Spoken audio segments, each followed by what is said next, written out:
Hello everyone, before I get into the week 2 agenda, there is something that I want to ask you guys' opinion. So when I was designing this course, I was thinking about having like a one-on-one student meetings, but trying to schedule that meetings with 20 plus students and also other classes that I have. I feel like it is going to be very challenging, not just on me, on students as well. So I was thinking, what if we have like an hour-long stream session on YouTube where I'll go over each one of you's proposals or projects, and then I'll make some comments and you guys will be joining, and also I'll be grading the participation through the you guys' participation through the live chat function that YouTube has. So I feel like that'll be more accessible to everyone. And as for the time-wise, I'm thinking like maybe 9 p.m. to 10 p.m. So I'm sure that there are going to be a few of you who won't be able to joining us during that time, but I don't know. I mean, what is your opinion? I do believe that in some point during the semester I will have to have at least one-on-one session with each one of you, but still I don't think having it weekly is productive, and I don't think we need that at this moment. So yeah, so leave your I'd really appreciate if you can leave your opinion on the comment section, whether you prefer the one-on-ones or Zoom meeting sessions where I make like a time blocks and then people can sign up for that time block and then we're gonna meet as a group, or you prefer one-on-one meetings for 20 minutes, because group session will go for like at least 40 to 40 minutes, and one-on-one will only take you about 20 minutes of your time, or having like a streaming session where you have to participate through the live chat. I feel like the last option would be, I've never tried it before, so I'm not too sure how I'm going to pull that off, but just leave your opinion on it. And then also I want to know the times that, you know, if 9 p.m. say like Wednesday would be good for you, just let me know. Hello everyone, I hope that you guys had a wonderful weekend, and this is just a quick video of going over the second week's agenda. So first thing first, let's go to the announcements, and make sure to sign these two forms and just read thoroughly this form right here, a guideline for a safe return to campus, or you can take a look at this video just to kind of like, I will go over important things and things like that. So make sure you either print it and then sign it and take a picture, or scan it and then email it to me, or you can just digitally sign it if you know how to. So either way, just get it signed, take a picture, or get a signed photo of your forms, and then email both of the forms. Email it to me by February 4th, which is going to be the Thursday. This Thursday. So this is just a form for the guideline for a safe return and then COVID-19 waiver. So even if students are only taking online classes, every students are required to sign this form by the school. So make sure you to do that. And then next thing we're gonna be looking at is we are gonna get started with the first project actually. So the first week I was kind of worried about some people dropping out, some people adding it later on, so I didn't assign you guys that much of a stuff, but I hope that you guys enjoyed the lecture on the shots and angles. I thought that the videos that I included was just phenomenal. It was just very, very entertaining, at the same time very informative to, you know, videos. So I think that was a great lecture. And then let's look at the first project. So first project due date is February 28th. So that is about 4 weeks from now. Yeah, something like that. So you have a lot of time to create a 60 to 120 second video. So that is like a minute or two video. That is a lot of time for producing such a short amount of video. But the reason why I gave you guys so much time for this first project is because we're going to break it down to 4 stages, which is going to be 1, pre-production, 2, collecting clips, collecting footage actually, 3, video editing, and 4, audio editing. So I assume that some of you don't have any experience in video editing, so I wanted to give them more time so that they can get used to the the working environment. But if you are already kind of experienced with the video editing, I would expect obviously I'll have a higher expectation on those students. So make sure you focus on not only just technical aspect of it, but think about also the criteria, the conceptual aspect of this project as well. So this is the self-portrait Eurospace. That is the title of the project. So what you're gonna do is, in this project, you're gonna be talking about yourself through showing your things around in your room. So the room that we live in, we dwell, and with the COVID, especially, we spend a lot of time in our rooms. So in our room, if you look around, it really tells a lot about yourself. So for instance, if I look around, I see a lot of unfinished artworks, because I'm a sculptor, so I always making works, and I have a lot of candles. I don't know why my room just, I need a lot of those. It's an old apartment, so. Then I see like 3D printers and things like that. I see like a dirty clothes on the corner, so that means like I'm not very organized person. But things like that, it tells a lot about yourself. It tells about what you like to do, or who you are, what you're passionate about, and your personality as well. So to focus on things like that, to talk about yourself. So that is why I title it self-portrait, because it is basically painting yourself, but in the medium of video. But in this project, you are not going to be in it. Your face is not going to be included. You can show like a part of your body, but not as like a main focal point, not as like a main subject in the shot. So if you have just like one arm doing like for instance, like holding a cup or something like that, that is fine. But I would suggest that leave the human object, which is going to be yourself, out of this video for the first project. That is something that we're going to be getting to the second project.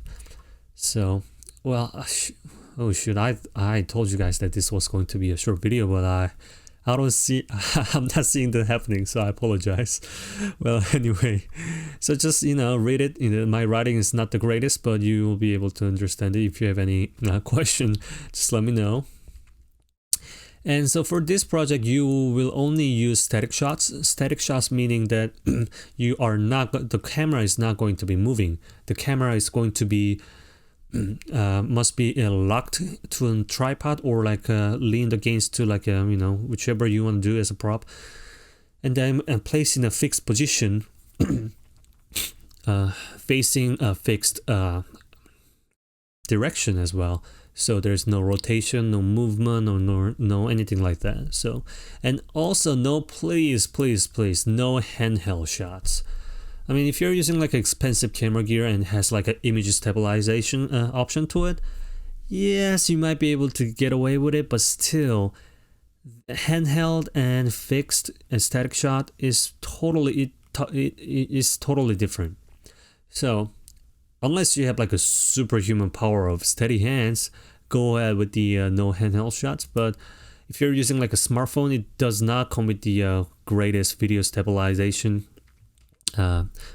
mechanics to it. So I will see all this handshakes and everything, and then also the focus will try to jump as you shake, so it's just gonna get messy. So we don't want to do that. We want to make a professional video. So get a tripod, and if you're using a smartphone, get a smartphone mount. They are not expensive, so make sure, and those are really useful. I mean, even after this class, you'll use it for travel or anything that you're gonna be doing. So I look at the weekly assignment one, and I saw that a lot of you wanted to be like a graphic designers. Well, if you become graphic designers, half the time you'll be taking a lot of pictures as well, so you can use it for that as well. So just get one of those. Think about it as like a small investment. You can get them for like $30, combined. So think of it as a small investment in your future. So make sure you do that. And then this project, like I mentioned, this project will be done in stages. So stage 1 is going to be pre-production. So let's take a look at that. Let's talk about the grading as well. So this project weighs 20% of your total grade, and it consists of 3 stages. Actually, there's 4 stages, but I'm gonna fix that right away. So hold on, let me fix it. I'll be right back.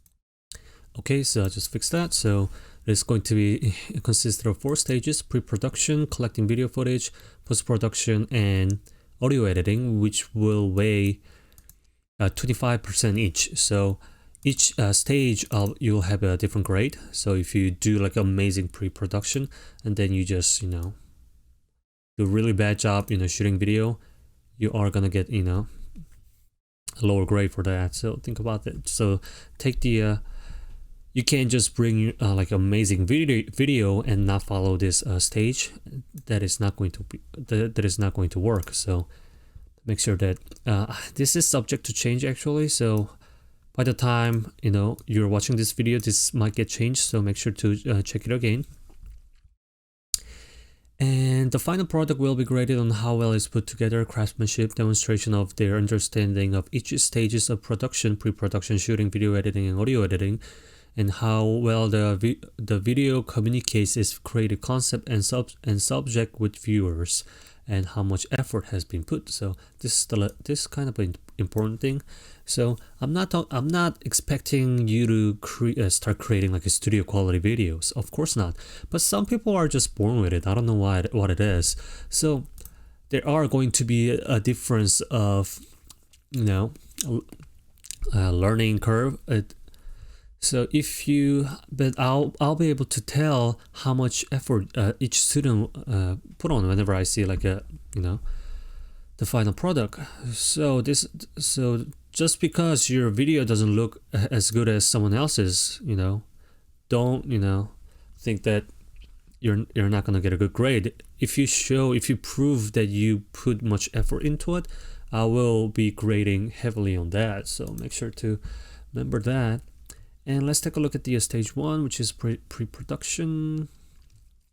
So this is the first stage of the 4 stages of video production. There are more stages obviously, but I just broke it down to 4 stages.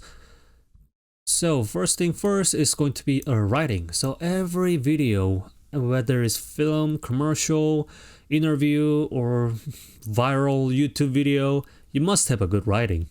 Otherwise, it's just gonna get so unorganized. So write a short project proposal. So like I mentioned, this is not an English class, so I'm not going to be looking at your writing skills, your sentence structures, all that. I'm not even qualified to do that. So just write a short proposal. It can be really like, this and that. I like this because I like that because I'm going to use this to, describe that. So it doesn't have to be fancy writing. As long as I get the point I get across, that is totally fine. And try as descriptive as possible on everything. Why you choose this shot, camera angle, subject, pace, duration, transitions, and etc. So, and what kind of emotion you want to evoke through that scene. So try to capture as much detail as possible. And remember, this is just the brainstorming stage where you need to jotting down as many materials as possible and ideas as possible. So just go crazy.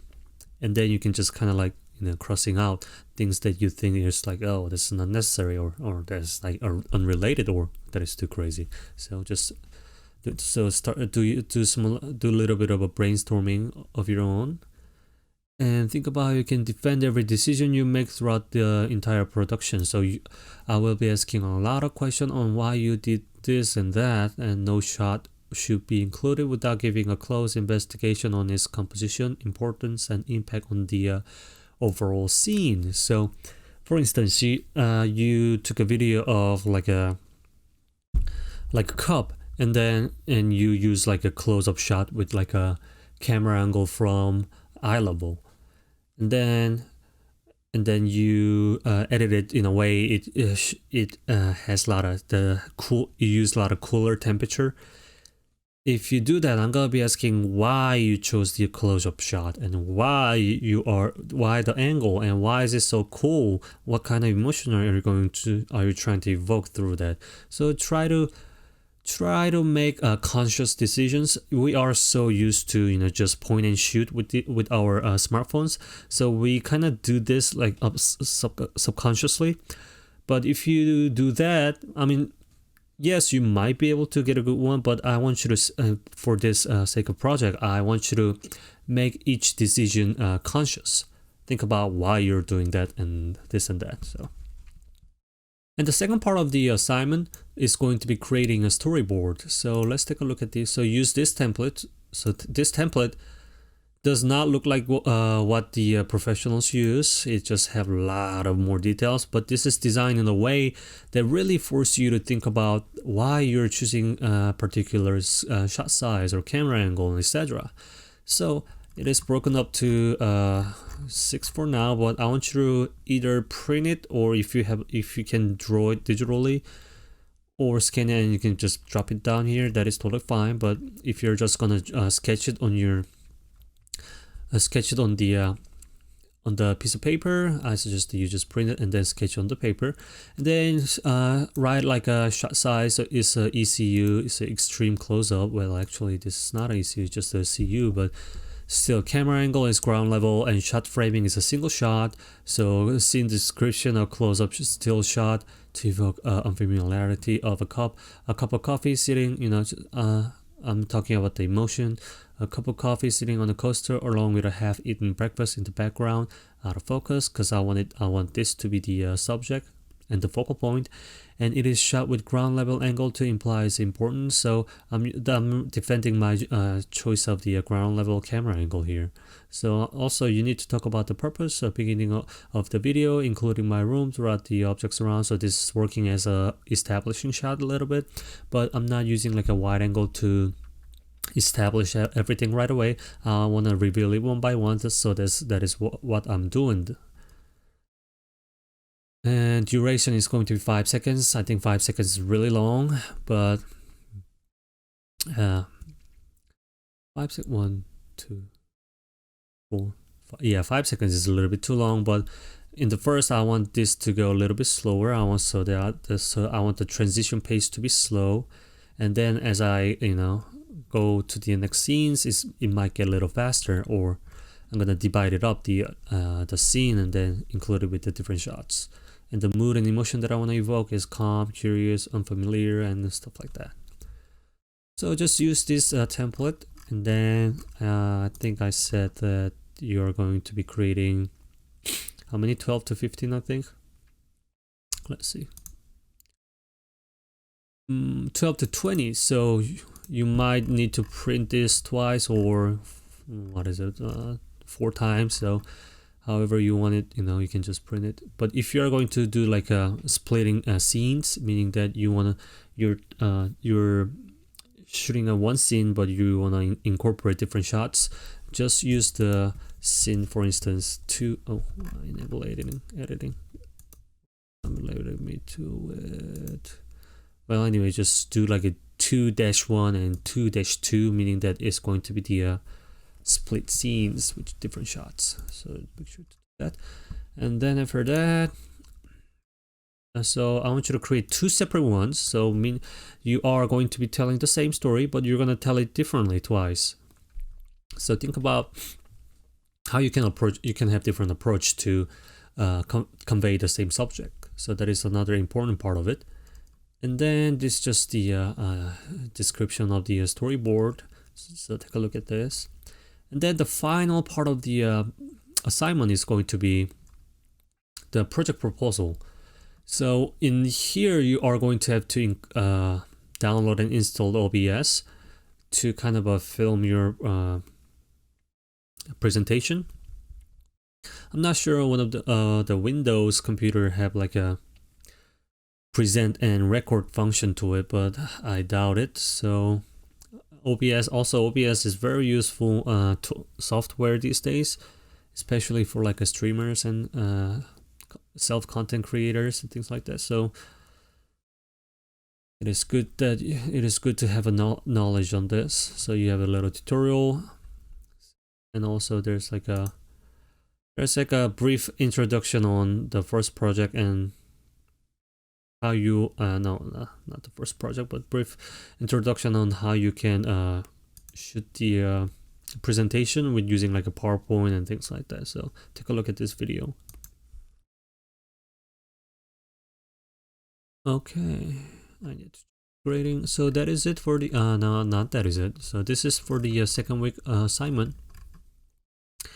And then this is a lot of assignments, so I'm not assigning any additional weekly assignment this week because this is pretty much 3 things that you need to do this week. So there is going to be no weekly assignment for the second week, but the second week weekly assignment actually is going to be signing this form and emailing to me. So that shouldn't take you more than 30 minutes. So that is it, and I just want you guys to fully dedicate your time thinking about how you're gonna approach the first project and getting started with the pre-production. So, all right, if you have any questions, you know how to get a hold of me. So, all right, I'll see you guys on the next video. Bye.